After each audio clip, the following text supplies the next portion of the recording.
Ozma of Oz by L. Frank Baum. Chapter 11. The Nome King. By and by, when they drew near to the mountain that blocked their path, and which was the furthermost edge of the kingdom of Ev, the way grew dark and gloomy for the reason that the high peaks on either side shut out the sunshine. And it was very silent, too, as there were no birds to sing or squirrels to chatter, the trees being left far behind them and only the bare rocks remaining. Ozma and Dorothy were a little awed by the silence, and all the others were quiet and grave except the Sawhorse, which, as it trotted along with the Scarecrow upon his back, hummed a queer song of which this was the chorus. Would a wooden horse in a woodland go? Aye, aye, I sigh he would, although, had he not had a wooden head, he'd mount the mountain top instead. But no one paid any attention to this because they were now close to the Nome King's dominions, and his splendid underground palace could not be very far away. Suddenly they heard a shout of jeering laughter and stopped short. They would have to stop a minute anyway, for the huge mountain barred their further progress, and the path ran close up to a wall of rock and ended. "Who was that laughing?" asked Ozma. There was no reply, but in the gloom they could see strange forms flit across the face of the rock. Whatever the creations might be, they seemed very like the rock itself, for they were the color of rocks, and their shapes were as rough and rugged as if they had been broken away from the side of the mountain.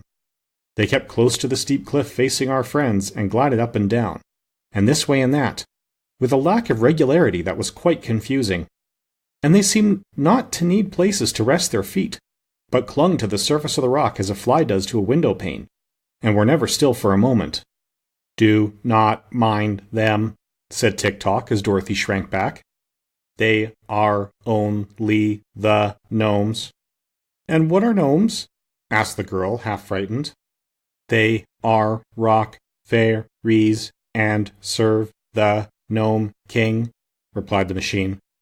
"But they will do us no harm.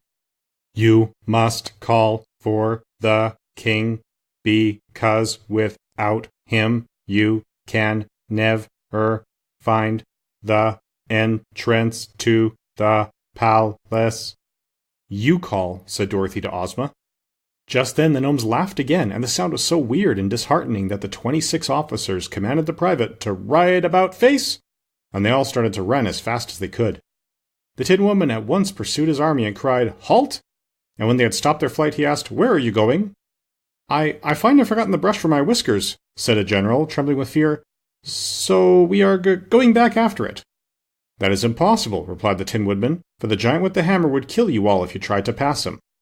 "Oh, I'd forgotten the giant," said the general, turning pale. "You seem to forget a good many things," remarked the Tin Woodman.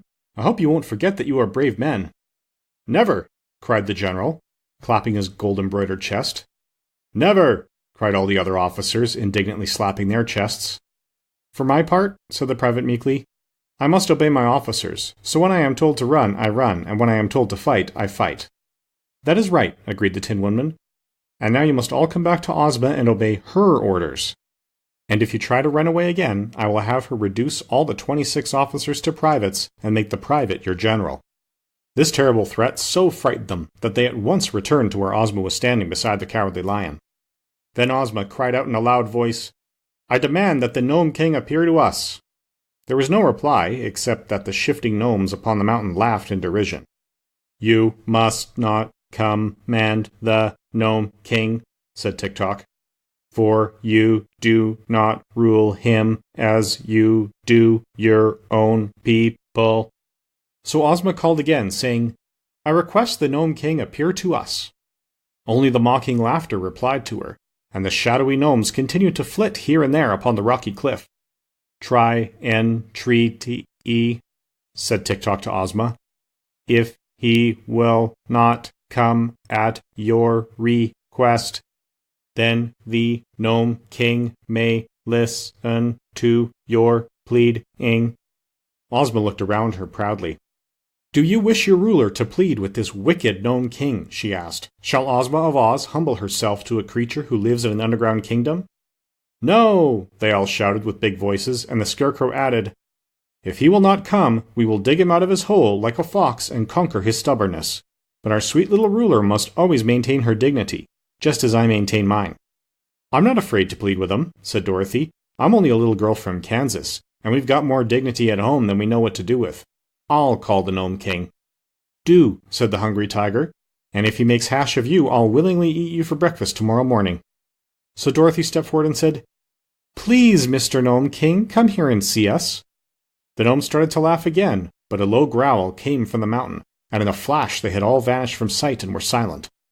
Then a door in the rock opened, and a voice cried, "Enter!" "Isn't it a trick?" asked the Tin Woodman. "Never mind," replied Ozma. "We came here to rescue the poor Queen of Ev and her 10 children, and we must run some risks to do so." "The Nome King is honest and good-natured," said Tick-Tock. "You can trust him to do what is right." So Ozma led the way, hand in hand with Dorothy, and they passed through the arched doorway of rock and entered a long passage which was lighted by jewels set in the walls and having lamps behind them. There was no one to escort them, or to show them the way, but all the party pressed through the passage until they came to a round domed cavern that was grandly furnished. In the center of this room was a throne carved out of a solid boulder of rock, rude and rugged in shape, but glittering with great rubies and diamonds and emeralds on every part of its surface. And upon the throne sat the Nome King. This important monarch of the underground world was a little fat man, clothed in gray-brown garments that were the exact color of the rock throne in which he was seated. His bushy hair and flowing beard were also colored like the rocks, and so was his face. He wore no crown of any sort, and his only ornament was a broad, jewel-studded belt that encircled his fat little body. As for his features, they seemed kindly and good-humored, and his eyes were turned merrily upon his visitors as Ozma and Dorothy stood before him with their followers ranged in close order behind them. "Why, he looks just like Santa Claus, only he isn't the same color," whispered Dorothy to her friend. But the Nome King heard the speech, and it made him laugh aloud. "He had a red face and a round little belly that shook when he laughed like a bowl full of jelly," quoth the monarch in a pleasant voice. And they could all see that he really did shake like jelly when he laughed. Both Ozma and Dorothy were much relieved to find the Nome King so jolly, and a minute later he waved his right hand, and the girls each found a cushioned stool at their side. "Sit down, my dears," said the king, "and tell me why you have come all this way to see me, and what I can do to make you happy." While they seated themselves, the Nome King picked up a pipe, and taking a glowing red coal out of his pocket, he placed it in the bowl of the pipe and began puffing out clouds of smoke that curled in rings above his head. Dorothy thought this made the little monarch look more like Santa Claus than ever. But Ozma now began speaking, and everyone listened intently to her words. "Your Majesty," said she, "I am the ruler of the land of Oz, and I have come here to ask you to release the good Queen of Ev and her 10 children, whom you have enchanted and hold as your prisoners." "Oh no, you are mistaken about that," replied the king. "They are not my prisoners, but my slaves, whom I purchased from the King of Ev." "But that was wrong," said Ozma. "According to the laws of Ev, the king can do no wrong," answered the monarch, eyeing a ring of smoke he had just blown from his mouth. "So that he had a perfect right to sell his family to me in exchange for a long life." "You cheated him, though," declared Dorothy, "for the King of Ev did not have a long life. He jumped into the sea and was drowned." "That was not my fault," said the Nome King, crossing his legs and smiling contentedly. "I gave him the long life all right, but he destroyed it." "Then how could it be a long life?" asked Dorothy. "Easily enough," was the reply. "Now suppose, my dear, that I gave you a pretty doll in exchange for a lock of your hair, and that after you had received the doll you smashed it into pieces and destroyed it. Could you say that I had not given you a pretty doll?" "No," answered Dorothy. "And could you, in fairness, ask me to return to you the lock of hair just because you had smashed the doll?" "No," said Dorothy again. "Of course not," the Nome King returned. "Nor will I give up the Queen and her children because the King of Ev destroyed his long life by jumping into the sea. They belong to me, and I shall keep them." "But you are treating them cruelly," said Ozma, who was much distressed by the king's refusal. "In what way?" he asked. "By making them your slaves," said she. "Cruelty," remarked the monarch, puffing out wreaths of smoke and watching them float into the air, "is a thing I can't abide.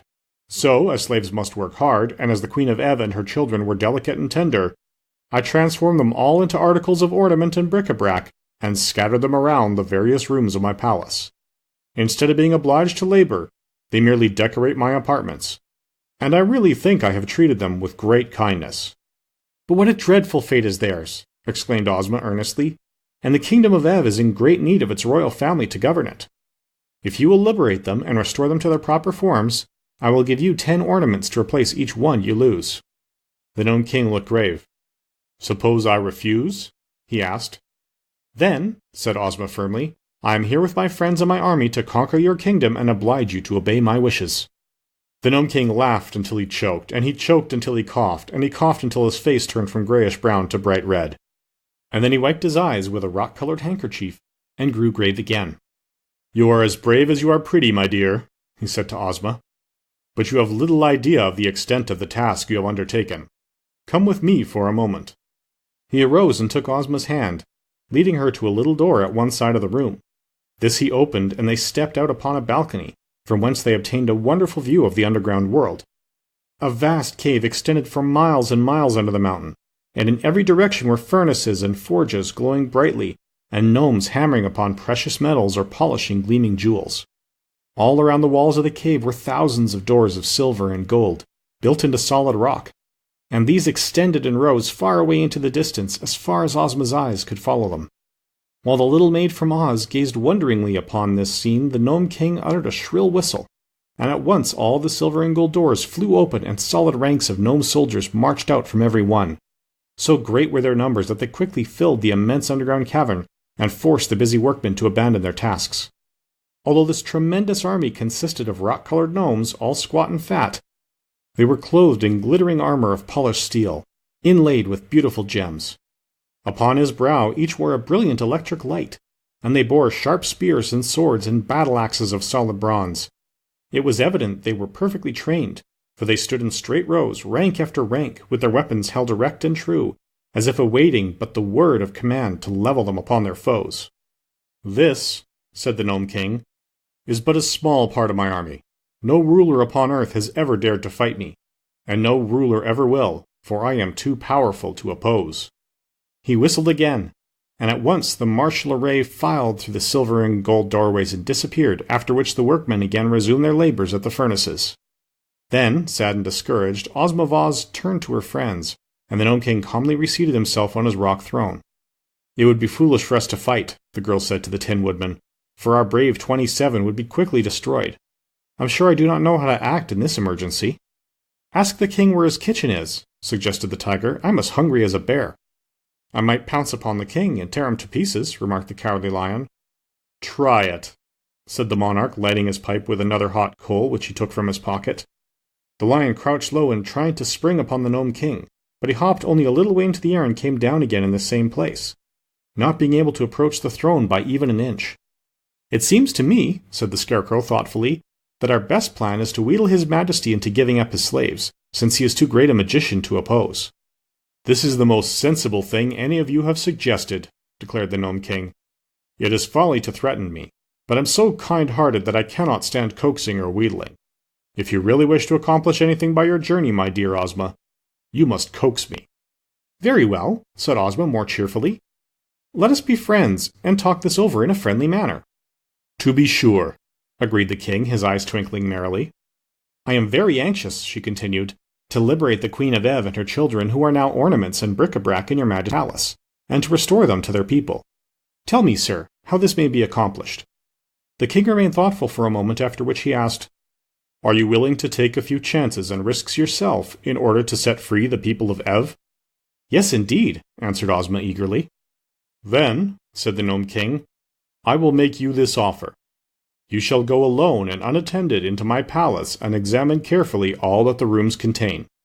Then you shall have permission to touch 11 different objects, pronouncing at the time the word Ev, and if any one of them, or more than one, proves to be the transformation of the Queen of Ev or any of her 10 children, then they will instantly be restored to their true forms and may leave my palace and my kingdom in your company without any objection whatever. It is possible for you in this way to free the entire 11. But if you do not guess all the objects correctly, and some of the slaves remain transformed, then each one of your friends and followers may, in turn, enter the palace and have the same privileges I grant you." "Oh, thank you for this kind offer," said Ozma eagerly. "But I make one condition," added the Gnome King, his eyes twinkling. "What is it?" she inquired. If none of the 11 objects you touch proves to be the transformation of any of the royal family of Ev, then, instead of freeing them, you will yourself become enchanted and transformed into an article of bric-a-brac or an ornament. This is only fair and just, and is the risk you declared you were willing to take.